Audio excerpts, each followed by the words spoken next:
Education के पैसे हों, सैलाब के पैसे हों, उसके ऊपर जो इल्जामात लगाते थे, किधर है वो नैब आज? वो नैब आज इसलिए नहीं बोलता कि एक्सटेंशन चाहिए। किधर है वो इख्तियारात का नाजायज इस्तेमाल जिसके ऊपर आज पाकिस्तान की अवाम इस पैसे के ऊपर LNG खरीद रही है, इस पैसे के ऊपर आटा, चीनी, बिजली, गैस, दवाई खरीद रही है? किधर गया वो वजीर दवाइयों की करप्शन वाला? किधर गया वो वजीर ब्रॉडशीट शहजाद अकबर जो टाउट रखे हुए इमरान खान साहब ने? करें ना प्रेस कॉन्फ्रेंस, ब्रॉडशीट के पैसे जो देने हैं, जो क्लेम हुआ है हाई कोर्ट के अंदर लंदन की, बताएं किधर गए वो पैसे। इल्जाम तो लगाते थे शहबाज शरीफ और नवाज शरीफ के ऊपर, आज बताएं वो पैसा किधर है? पाकिस्तान की आवाम को बताएं, ये ना बताएं कि पाकिस्तान की जो पाकिस्तान मुस्लिम लीग नून के बारे में शोर मचाने की जरूरत नहीं है। आप आटा, चीनी, बिजली, गैस, दवाई का जवाब दें। और एक हफ्ते में, ये तो मैंने आपको जुलाई का बताया, ये मैंने आपको जुलाई का बताया, ये जो हफ्ता 29 जुलाई वाला हफ्ता है, 29 जुलाई वाले हफ्ते में 12.20% इन्फ्लेशन बढ़ी है। एक हफ्ते में 15.2% हो गई। रूरल एरिया जो गरीब तबका है उसके लिए महंगाई। बताएं, इसका जवाब दें। पाकिस्तान की आवाम आज पूछना चाहती है। और फिर मुझे ये बताएं, पाकिस्तान में बहुत शोर होता था कि जी ट्रेड डेफिसिट बढ़ गया, ओहो मुस्लिम लीग नून ने इंपोर्ट्स इतनी बढ़ा दी कि कर्जा बढ़ गया और पता नहीं उससे गुर्बत आ गई, तबाही आ गई। मुझे ये बताएं कि एक महीने में, जुलाई के महीने में, 1 जुलाई के महीने में 16 अरब डॉलर की इंपोर्ट्स बढ़ी, तारीखी इंपोर्ट्स बढ़ी। 40% डिवैल्यूएशन और एक हफ्ते में 10% डिवैल्यूएशन हुई पाकिस्तान के रुपए की। और एक्सपोर्ट की आज भी शरह 2013 और 14 वाली है। क्यों नहीं बढ़ा एक्सपोर्ट? 40% इजाफा हुआ, 40% डिवैल्यूएशन हुई। आपने एक महीने के अंदर 16 अरब डॉलर की इंपोर्ट की।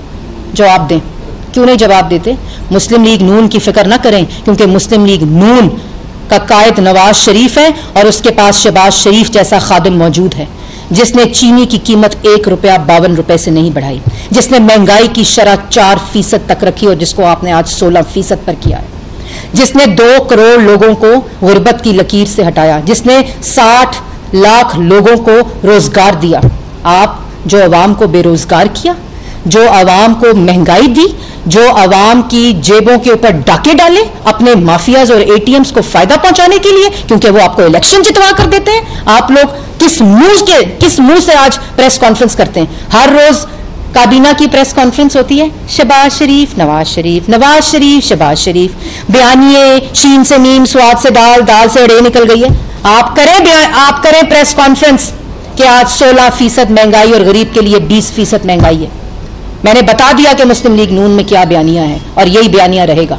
आप जवाब दें, आज करें प्रेस कॉन्फ्रेंस कि LNG आप $20 मिलियन जो कि 70% महंगी आपने जो आवाम ज्यादा पैसे देगी, जवाब दें इसका। आप जवाब दें कि 35 अरब ब्रॉडशीट में जो आपने टीका और चूरन लगाया आवाम को, उनकी जेबें भरी हैं, जवाब दें उसका। और उसके बाद झूठ बोला कि बजट के अंदर जो मैं आपको बता रही थी, अगर ये IMF का प्रोग्राम फेल हो चुका है, IMF के साथ बजट के बाद कोई एग्रीमेंट फाइनल नहीं हुआ। और मैं वार्न करना चाहती हूं, अगर क्योंकि IMF को भी पता चल गया होगा, झूठ का तसलसल पता चल गया होगा, बेरूपियों का पता चल गया होगा, धोखेबाजों का पता IMF को चल गया होगा, वो उनकी बात पर यकीन करेंगे। उन्होंने बात पर यकीन किया था 2015 की, जब IMF का प्रोग्राम मुस्लिम लीग नून ने रोल बैक किया था, खत्म किया था। वो इनके ऊपर भरोसा करेंगे? खत्म हो चुका है प्रोग्राम, अग्रीमेंट फेल हो चुका है। और अगर अभी दोबारा अग्रीमेंट और इन्होंने उनकी शराइत ना मानी और उन शराइत की वजह से कमर तोड़ महंगाई होगी, अगर वो शराइत ना मानी तो इसके जो नतायज पाकिस्तान की मईशत के ऊपर होंगे। ट्वीटें करके मईशत ठीक नहीं होती। अवाम को आटा, चीनी, बिजली, गैस, दवाई सस्ता करके मईशत ठीक होती है। अवाम के पास रोजगार हो तब मईशत ठीक होती है। अवाम के पास आटा हो, चीनी हो तब मईशत ठीक होती है। बिजली और गैस सस्ती हो तब मईशत ठीक होती है। आपके ट्वीटों पर मईशत के बयानात देने से ठीक नहीं होती। इनको IMF ने बिका है, झूठों को, बहरूपियों को और धोखेबाजों को, कि आपकी बात हमने नहीं सुननी। एक मिनट, मैं उस पर भी आ रही हूं। दूसरी बात,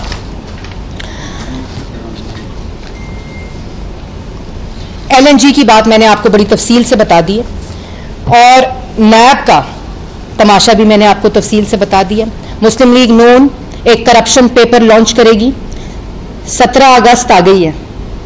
17 अगस्त को 25 जुलाई 2018 को जो माफिया, जो चोर, जो बहरूपिये, जो झूठा सिलेक्टेड वजीर आजम मुसल्लत किया गया था, आज अवाम उसकी सजा भुगत रही है। 17 अगस्त आ चुकी है। 17 अगस्त को पाकिस्तान मुस्लिम लीग नून और अगले 2 हफ्ते जो आटे में, चीनी में, LNG में, पेट्रोल में, रिंग रोड में, बिजली और गैस और LNG के मंसूबों में जो चोरी हुई है, वो पाकिस्तान की आवाम के पास तारीखी करप्शन, और उस सब का खमियाजा पाकिस्तान की आवाम भुगत रही है। 16,000 अरब का कर्जा कहां गया, वो आपको पाकिस्तान की आवाम को बताया जाएगा किस किस की जेबों में गया। 600 अरब की दवाई जो शहबाज शरीफ और नवाज शरीफ मुफ्त देते थे ना आवाम को, वो 600 अरब की दवाई 500% महंगा होने से किसकी जेब में गई। LNG वक्त पर ना खरीदी गई, वजीर को हटा दो, तो इससे तो नहीं बात बनती कि डाका डाला गया है।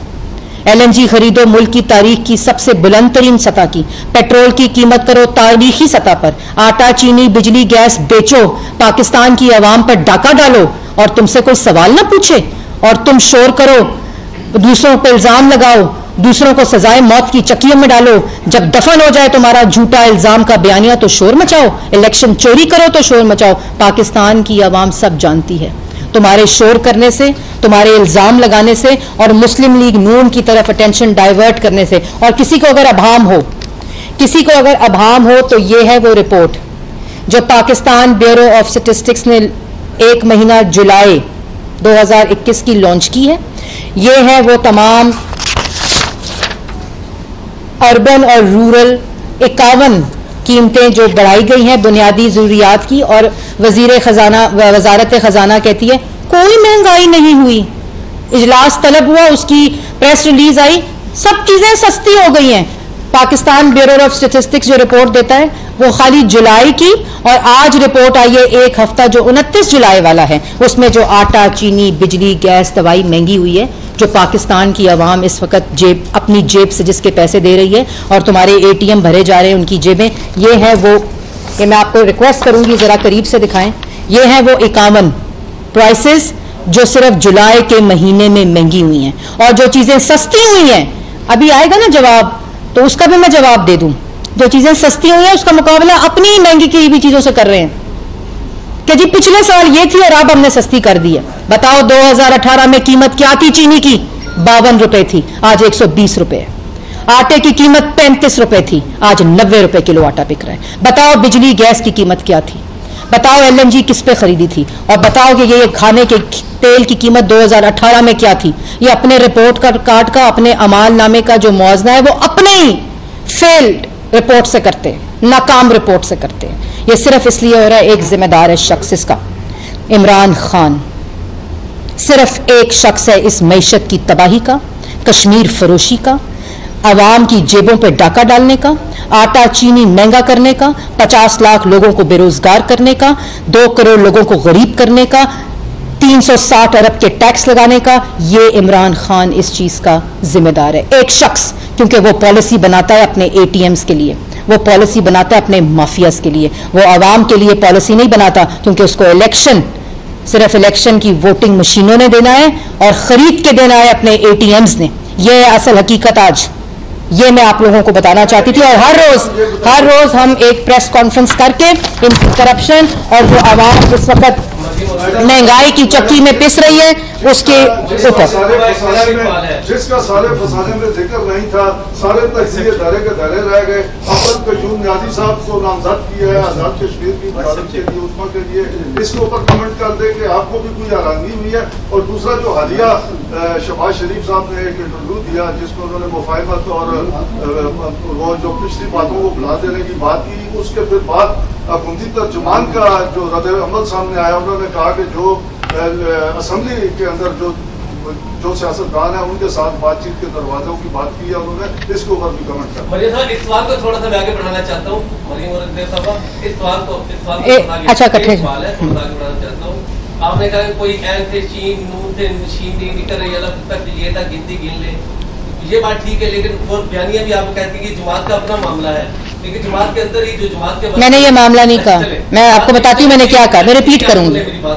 हाँ जी जी जी औरंगजेब भाई, कह रहे कि जमात के दो बयान, एक अग्रेसिव पॉलिसी है और एक जो है वो डिफेंसिव, या कह लें कि बड़ी मुफाहमत की पॉलिसी। अब जमात की पॉलिसी क्या है, वादे करते डिफेंसिव है। मैंने वाज़ेह तौर पर ये कहा है कि मुस्लिम लीग नून में नवाज शरीफ का बयानिया और शहबाज शरीफ का बयानिया आइन और कानून की और वोट को इज्जत दो का बयानिया है, पहली बात।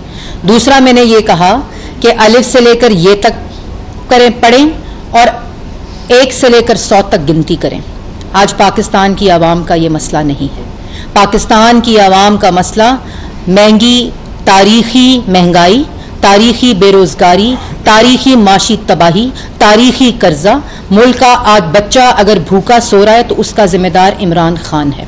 और मैंने ये बात वाज़ेह तौर पर आपको भी कही है, और जो आपने बात कही ये मुस्लिम लीग नून ने पहले कहा था कि एक एटीएम को वहाँ मुसल्लत किया गया है, जब दोनों हाथों से उसको लूट लिया गया। जब अभी वो भी बोलेगा, यहाँ सब बोलेंगे, जिनके पैसे एटीएम से निकाले गए हैं, जिनके पैसे इमरान साहब ने खाए हैं, जहांगीर तरीन साहब बोले थे ना, अभी वो भी बोलेंगे।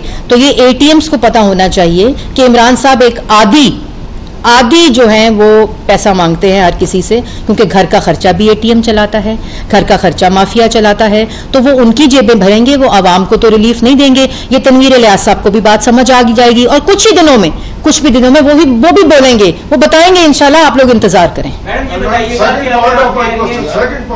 विच वॉज जो शहबाज शरीफ साहब के इंटरव्यू के बाद हुकूमती तर्जुमान का बयान आया। देखिए हुकूमती तर्जुमान तो मुशर्रफ पे भी वही बयान देता था, उनका भी हुकूमती तर्जुमान था, पीपल्स पार्टी का भी हुकूमती तर्जुमान था। तो मैं ज्यादा उनकी बात पे ना गौर करती हूँ और ना मैं उसकी जवाब देना बेहतर समझती हूँ, क्योंकि जब वो बोलते हैं जो इतनी पार्टियों से वफादारी हटाकर आया हो, वो सिर्फ झूठ बोलता है, क्योंकि उसको अपनी नौकरी की फिक्र होती है, अपनी क्रेडिबिलिटी की फिक्र नहीं होती। अच्छा मैडम, ये बताइएगा कि आपने कहा कि दोनों का बयानिया जो है वो सेम है, तो हम लोग भी कंफ्यूज हैं कि फिर क्या वजह है कि शाहिद खान अब्बासी जैसे लीडर को, सीनियर रहनुमा को ये बयान देना पड़ता है कि शहबाज शरीफ का वो इंटरव्यू दे देते हैं और उसके बाद जवाब हमें देना पड़ता है, और साथ ही साथ उन्होंने ये भी कहा कि शहबाज शरीफ की जो बात है वो पार्टी पॉलिसी नहीं है। मुझे नहीं पता कब कहा है उन्होंने। हमने उसके साथ जो उनका उसमें उन्होंने ये कहा। देखिए शाहिद खान अब्बासी साहब सीनियर वाइस प्रेसिडेंट हैं, और पार्टी के अंदर मुशावरत भी होती है, पार्टी के अंदर बात भी होती है, मीटिंग्स भी होती हैं, और अगर कोई मैंने उनका ये बयान देखा नहीं, अगर कोई बयान है तो वो पार्टी के अंदर इसको रखें। जी मैडम, पीडीएम जो है वो अमली तौर पर अब लग रहा है कि मुखालिफ नहीं है या खत्म हो गई है, इसके मुस्तकबिल से मुताल्लिक क्या नहीं जी, पीडीएम का 13 अगस्त को पीडीएम का कराची में जलसा अनाउंस किया था पीडीएम ने, और वो कोविड की जो चौथी लहर है कराची के अंदर और सिंध के अंदर इस वक्त मसाइल काफ़ी हैं, तो उस को मद्देनज़र रखते हुए उसको पोस्टपोन किया गया है, और इंशाल्लाह बहुत जल्द अपना जो अगला जलसे की तारीख है उसके बारे में आपको बता दिया जाएगा। मैडम ये बताइएगा कि 3 साल हुकूमत जो है उसने मुल्क को तबाह किया, आप बताना पसंद करेंगी कि अपोजिशन ने 3 साल में ऐसा कौन सा कारनामा सर अंजाम दिया है जिससे मुल्क तबाही से बच गया? जी 3 साल में मुल्क को तबाह किया, आवाम की जेबों पर डाका डाला, इल्ज़ाम तराशी करके पूरी अपोजिशन को सजाए मौत की चक्कियों में डाला। पहला कारनामा कि मुस्लिम लीग नून और अपोजिशन जो है वो सुर्ख रू हुई कि जिन्होंने पंजाब में 10 साल और 5 साल 2013 से 18 तक पाकिस्तान की आवाम की खिदमत की, 1 रुपए की करप्शन ये टोला साबित नहीं कर सका, तमाम दस्तावेज होने के बावजूद, बल्कि उसके बरक्स जो इल्ज़ामात लगाए हैं उन पे माफ़िया मांग रहे हैं कि हमने इल्ज़ाम लगाया था, हमें माफ़ कर दो। दूसरा कारनामा यह है कि इनकी नालायकी, इनकी करप्शन और मुल्क के ऊपर इनका जो अजाब है बनकर ये नाजिल हुए हैं, उसको हमने ना सिर्फ बेनकाब किया बल्कि पाकिस्तान की आवाम को जो थोड़ी बहुत बचत है वो सिर्फ इस वजह से है कि पाकिस्तान मुस्लिम लीग नून ने पाकिस्तान की आवाम को और पार्लियामान के अंदर और पार्लियामान के बाहर जो महंगाई, मईशत, की तबाही, बेरोज़गारी है, और जो हर रोज़ एक करप्शन का स्कैंडल आता है और जो अवाम की जेबों पर डाका डाला जा रहा है, उसके बारे में पाकिस्तान न सिर्फ बताया बल्कि पाकिस्तान की आवाम को मुतहरिक भी किया। मैडम, ये बताएं कि आप लोगों का हमेशा से मौक़िफ़ रहा होता है, बड़ी दिन से आपकी दुआ है, खलाई मखलूक ने ये किया, एस्टेब्लिशमेंट ने दाखिली कराई, आज आपकी पूरी प्रेस कॉन्फ्रेंस में ये बात थी कि ATM के जरिए जीते हैं, ATM से जितवाते हैं, क्या ये बयानिए में तब्दीली आ गई? कोई तब्दीली बयानिए में नहीं आई। जो किसी भी अदारे से जिसका ताल्लुक होगा, चाहे सियासत से हो, चाहे किसी भी अदारे से हो, पार्लियामान से हो, अफवाज पाकिस्तान से हो, जो शख्स और जो फ़र्द इस तरह आइन शिकनी और इलेक्शन को चोरी करने की बात करेगा, मुस्लिम लीग नून ने हमेशा उस शख्स को और उस फ़र्द को जो अदारे की साख को भी नुकसान पहुँचाता है, और मैंने जैसे पहले कहा कि कहीं भी हो, किसी जमात में हो, किसी अदारे में हो, हमेशा मुस्लिम लीग नून ने अपना आइनी फरीज़ा समझकर उसको एक्सपोज किया और इसी तरह करते रहेंगे। जिस तरह से बयान आया, इंटरव्यू दिया, और उसके बाद फिर हुकूमत की तरफ से भी स्टेटमेंट आया और ये कहा गया कि अब मियाँ नवाज शरीफ से नहीं बल्कि मियाँ शहबाज शरीफ से मुलाकात किए जाएंगे। एक तो इख्तिलाफ कीजिएगा, और दूसरा इलेक्शन कमीशन ऑफ पाकिस्तान के मेंबर्स का इशू आ रहा है, उसके साथ जैसे आपने कहा कि चेयरमैन नैब को एक्सटेंशन चाहिए, तो इस हवाले से जो फैसले होने हैं उस पर अपोजिशन क्या मौक़िफ़ क्या क्योंकि बराह रास्त रब्ता। देखिए, सबसे पहले तो आपने बहुत ही इंपॉर्टेंट सवाल किया, जो आपके सवाल का दूसरा हिस्सा था, क्योंकि बात आवाम की अगर हो तो बेहतर है। 3 साल से जहां इमरान खान साहब ने मुशावरत करनी थी, शहबाज शरीफ साहब अपोजिशन लीडर, चाहे वो इलेक्शन कमीशन के मेंबरान की तानीयाती हो, चाहे वो ह्यूमन राइट्स हो, चाहे वो women status for women commission हो, जहां वहाँ